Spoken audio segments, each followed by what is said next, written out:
Identitas nasional.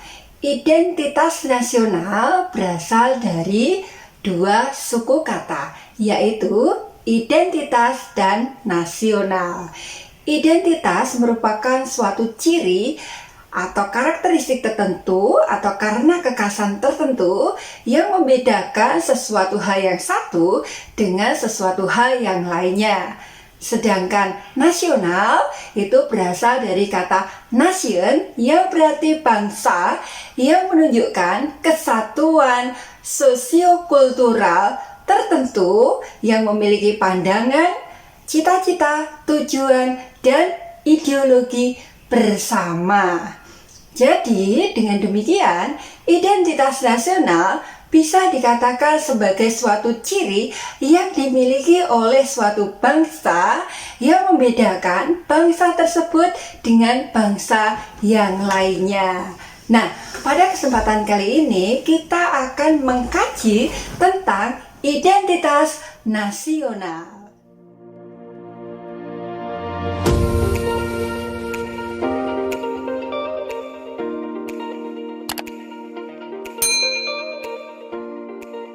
Identitas nasional berasal dari kata national identity yang memiliki arti kepribadian bangsa atau jati diri bangsa. Sedangkan secara terminologis, identitas bisa diartikan sebagai suatu ciri yang dimiliki oleh suatu bangsa yang secara filosofis membedakan bangsa tersebut dengan bangsa yang lainnya. Sehingga identitas nasional ini bisa diartikan sebagai suatu ciri yang dimiliki oleh bangsa satu dengan bangsa yang lainnya. Jadi ciri pembeda. Dari pemahaman tersebut dapat kita garis bawahi bahwa setiap bangsa di dunia atau setiap bangsa di setiap negara yang ada di dunia ini memiliki identitas yang berbeda-beda, memiliki karakteristik yang berbeda-beda. Dari perbedaan yang kita pahami itulah akhirnya kita memahami apa itu identitas nasional. Nah, seperti di prolog yang saya katakan, identitas itu kan suatu ciri yang membedakan, suatu ciri karena kekhasan yang membedakan bangsa satu dengan bangsa yang lainnya. Sedangkan nasional itu berasal dari kata nation yang artinya bangsa, yang menunjukkan suatu kesatuan komunitas sosiokultural tertentu yang memiliki pandangan, cita-cita, tujuan, dan ideologi tertentu. Sehingga dalam hal ini bisa kita baris bawahi, identitas nasional adalah suatu ciri yang dimiliki oleh bangsa Indonesia yang membedakan bangsa Indonesia dengan bangsa yang lainnya.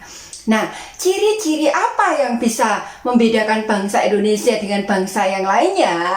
Yang jelas, Indonesia kaya akan suku budaya.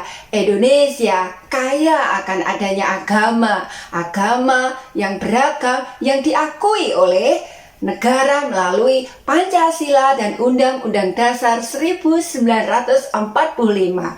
Indonesia kaya akan kepulauan yang terpisahkan dengan kelautan. Nah, disitulah tanpa kita sadari, bangsa Indonesia kaya akan karakteristik, kaya akan identitas yang membedakan bangsa Indonesia dengan bangsa yang lainnya. Nah, setelah kita memahami identitas nasional, maka pointer yang kedua, kita akan mengkaji tentang karakteristik identitas nasional. Nah, karakteristik identitas nasional ini sejatinya merupakan manifestasi atau penjelmaan nilai-nilai budaya yang ada di Indonesia. Nah, Indonesia yang seperti saya katakan kaya akan budaya, agama yang terakui, suku yang beragam, itu merupakan bentuk manifestasi bahwa Indonesia punya karakteristik. Indonesia kaya akan budaya, Indonesia kaya akan suku bangsa.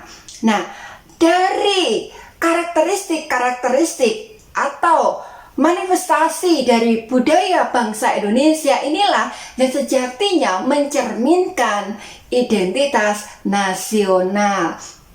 Dengan demikian, apa sih contoh konkretnya daripada identitas nasional yang merupakan karakteristik itu sendiri? Salah satu atau beberapa contoh daripada identitas nasional adalah bahasa nasional, yaitu bahasa Indonesia. Bahasa Indonesia sekaligus sebagai bahasa pemersatu bangsa. Bahasa Indonesia ini, meskipun Indonesia berbentuk kepulauan, kita gunakan sebagai bahasa nasional sekaligus bahasa pemersatu bangsa. Selanjutnya, ciri yang kedua dari identitas nasional dari contoh konkretnya adalah kita memiliki bendera nasional, yaitu bendera merah putih, ya. Kemudian ciri yang ketiga, kita memiliki lambang negara Indonesia atau lambang negara nasional, yaitu Garuda Pancasila, ya. Dan tidak kalah pentingnya, kita mempunyai semboyan nasional yang di dalam cengkraman burung Garuda, yaitu Bhinneka Tunggal Ika. Itulah moto nasional kita. Berbeda-beda tetapi tetap satu jua. Dan selanjutnya, yang merupakan ciri identitas nasional yaitu kita memiliki konstitusi atau hukum dasar nasional, yaitu Undang-Undang Dasar 1945. Nah, berangkat dari beberapa ciri-ciri karakteristik bangsa Indonesia yang sekaligus merupakan contoh-contoh dari identitas nasional yang saya sebutkan tadi, kita sebagai bangsa Indonesia tidak boleh macam-macam, tidak boleh menyalahgunakan identitas yang kita miliki ini, identitas yang dimiliki oleh bangsa Indonesia, karena ini merupakan suatu ciri yang dimiliki oleh kita bangsa Indonesia, sehingga sudah selayaknya, sudah semestinya kita hormati, kita junjung tinggi keberadaannya, karena kalau tidak ini merupakan suatu pelecehan yang bisa jadi ditujukan oleh bangsa kita Indonesia. Tentunya kita sebagai bangsa Indonesia jangan pernah meremehkan ciri-ciri identitas nasional yang kita miliki, sehingga ketika teman-teman peserta yang ada di sana, sahabat-sahabat pemirsa yang ada di sana, ada oknum yang memang faktor sengaja untuk melecehkan identitas nasional yang merupakan ciri yang saya sebutkan tadi, maka secara tidak langsung akan siap menemui tindak pidana. Ada pasal tersendiri. Jadi teman-teman, ketika banyak beredar beberapa kasuistik tentang misalnya lambang negara yang disalahartikan bentuk, kemudian salah penempatan, itu tolong setelah kita mempelajari mata kuliah pendidikan Pancasila dan kewarganegaraan, tentunya hal itu tidak harus terulang kembali. Begitu pula ketika kita peserta PPKN menemui pelecehan terhadap bendera merah putih, maka kita harus mengingatkan jauh-jauh sebelumnya. Jadi tolong ini digarisbawahi, kita nggak bisa main-main dengan identitas nasional, karena ini merupakan suatu hal ya, yang dimiliki bangsa Indonesia sebagai ciri khas bangsa Indonesia yang membedakan bangsa Indonesia dengan bangsa yang lainnya, sehingga sudah selayaknya kita junjung tinggi keberadaannya, kita indahkan keberadaannya, dan kita hormati keberadaannya. Tentunya kita sebagai bangsa Indonesia mempunyai kewajiban untuk menjaga identitas nasional, ya, seperti itu. Nah, selanjutnya di pointer yang ketiga dari pengkajian identitas nasional, yaitu faktor-faktor pendukung lahirnya identitas nasional. Nah, faktor-faktor pendukung lahirnya identitas nasional ini sejatinya berasal dari sejarah budaya yang ada di Indonesia. Karena seperti saya katakan, identitas nasional ini tidak serta-merta ada, tetapi merupakan manifestasi nilai-nilai sosiokultural yang berangkat dari bangsa kita Indonesia. Nah, secara lebih detailnya, lahirnya identitas ini, identitas nasional maksud saya, ini berasal dari dua faktor, yaitu faktor objektif dan faktor subjektif. Faktor objektif di sini berasal dari faktor geografis, ekologis, dan demografis. Kita mulai dari geografis dan ekologis. Kalau geografis kan jelas, yaitu faktor kewilayahan yang kita miliki, kewilayahan yang dimiliki oleh bangsa Indonesia, yaitu yang terdiri dari beribu-ribu pulau, karena kita memang dikenal sebagai negara kepulauan yang terpisahkan oleh perairan pelautan, sehingga kita kenal dengan istilah Nusantara, ya, seperti itu. Nah, faktor geografi dan ekologis di sini, Indonesia dikenal dengan iklim tropis, ya, dengan identik mata pencaharian sebagai negara agraris, yaitu terkenal dengan sektor pertaniannya, ya, beriklim tropis, terus kemudian terkenal dengan mata pencahariannya pertanian. Kewilayahan Indonesia ini berada di jalur persimpangan jalan komunikasi antar wilayah dunia yang ada di Asia Tenggara. Nah, posisi Indonesia yang cukup strategis, ya, di jalur komunikasi antar wilayah dunia ini sejatinya mempunyai peluang yang besar bagi perkembangan kemajuan bangsa Indonesia.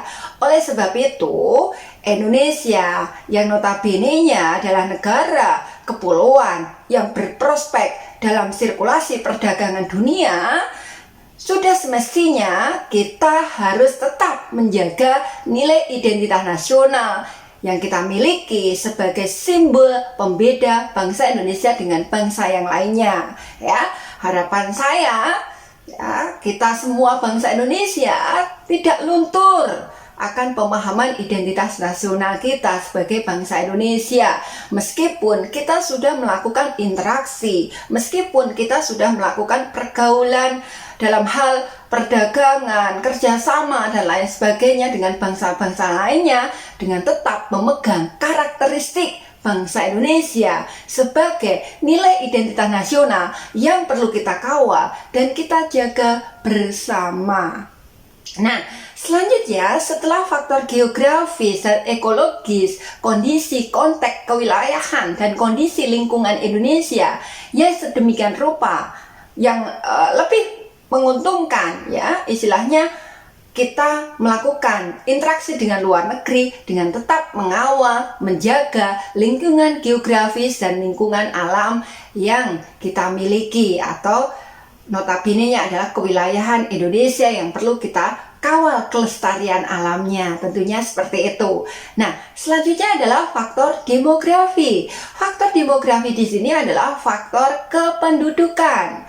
Nah, Indonesia yang notabene-nya adalah jumlah penduduknya yang tersebar di berbagai kepulauan di sini, yang kurang lebihnya 260 juta jiwa yang ada di Indonesia ini, harapannya bisa berkompetitif secara sehat dengan tetap mengindahkan faktor geografi, faktor ekologis, ya, seperti itu. Karena di dalam prospek perdagangan masyarakat ekonomi ASEAN, ya, kita diharapkan bisa, ya, menggerakkan sumber daya baik manusianya sendiri maupun alam secara bersinergisitas tanpa merugikan satu dengan yang lainnya, dengan bisa mengawal untuk menuju Indonesia maju. Nah, seperti kita perhatikan dalam kondisi situasi pandemi yang mewabah di seluruh lapisan dunia,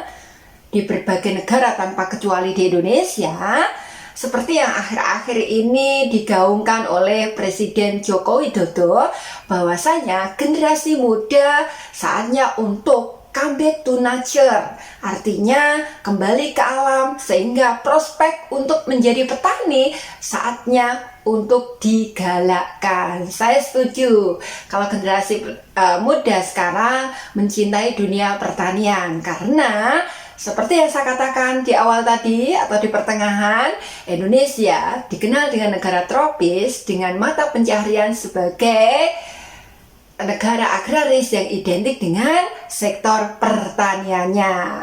Ya, semoga Indonesia bisa menjadi negara dengan ketahanan pangan yang bagus, kesediaan pangan yang kuat, ya. Kemudian kita bisa melakukan ekspor pangan, ya, seperti itu, ya. Paling tidak bisa mengendalikan supaya impor kita tidak mengalami surplus terlalu berlebihan, tetapi seimbang. Syukur-syukur pangan kita merupakan hasil budidaya pertanian dari internal kita sendiri. Amin. Nah, selanjutnya faktor subjektif dari identitas nasional. Tadi kan yang saya sebutkan adalah faktor objektif. Sekarang adalah faktor subjektif. Faktor subjektif itu lahirnya dari sejarah atau dari historis atau faktor historis, ya. Kemudian dipengaruhi oleh sosial, politik, ekonomi, dan kebudayaan. Jadi, faktor subjektif di sini lahirnya identitas nasional dipengaruhi oleh faktor historis, sosial, politik, ekonomi, dan kebudayaan. Nah, kita sebagai bangsa Indonesia, seperti ada pepatah mengatakan, bangsa yang besar adalah bangsa yang tidak pernah melupakan sejarahnya.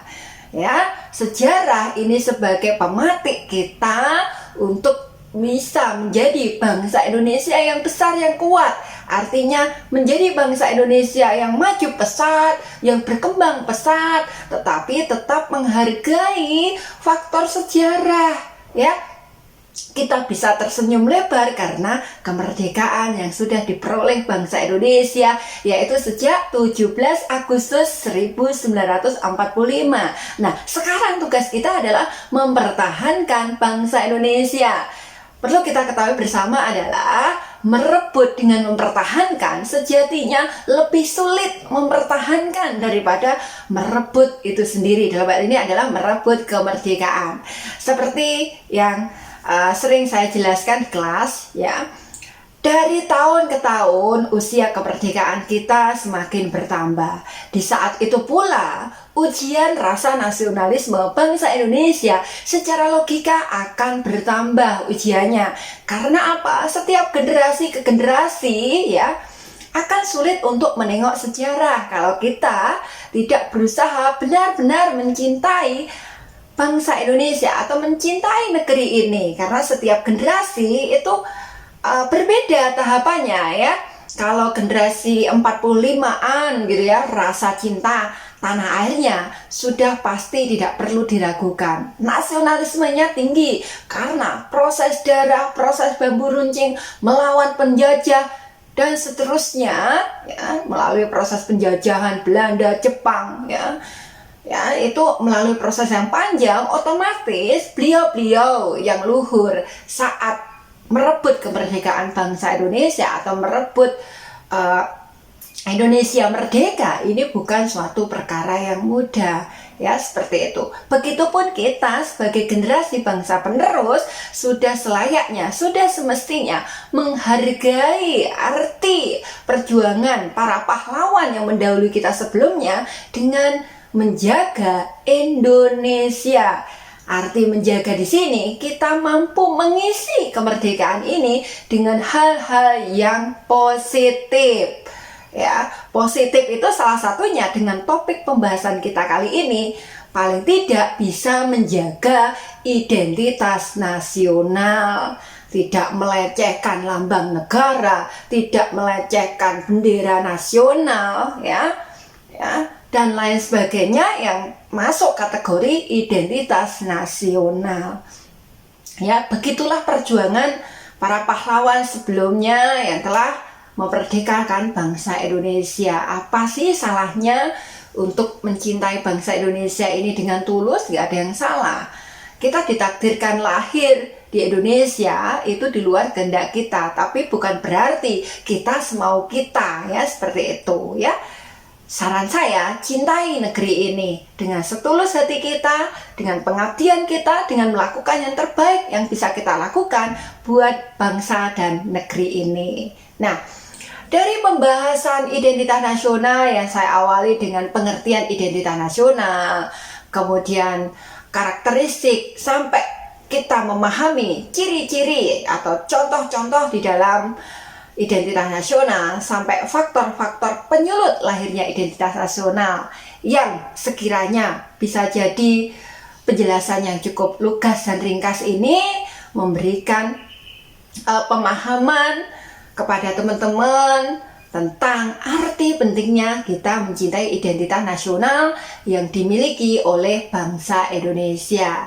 Semoga video ini memberikan referensi penguat rasa cinta kita kepada negeri ini semakin bertambah dan terus bertambah, sehingga kita memberikan kontribusi yang terbaik yang bisa kita lakukan buat bangsa dan negeri ini. Seperti itu dari saya, ya, semoga bermanfaat buat peserta yang ada di sana. Sampai ketemu di video selanjutnya. Wassalamualaikum warahmatullahi wabarakatuh.